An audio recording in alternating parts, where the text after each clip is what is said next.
আগেই ভালো ছিল, যখন ইনকাম না করতাম, যখন ইনকাম করা শুরু করছি ফ্যামিলির কাছে বোঝা হয়ে গেছে। কিসের জন্য যে বিদেশে আসলাম, সবার কাছে পর হয়ে গেল।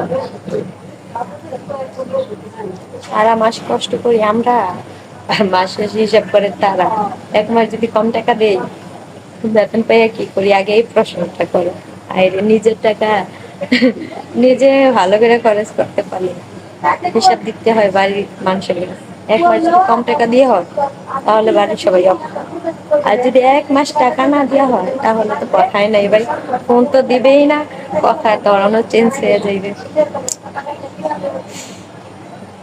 বিদেশে আসছি মানে বোঝা হয়ে গেছে, না আসাটাই ভালো ছিল।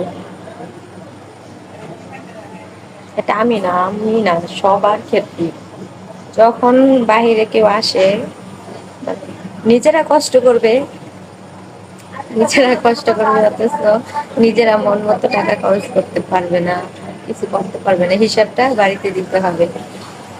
দিন শেষে কি, 6 বছর 7 বছর থাকার পরে বাড়িতে যেয়ে দেখা যায় 1 টাকাও নেই, নিজের জন্য 1 টাকাও থাকে না।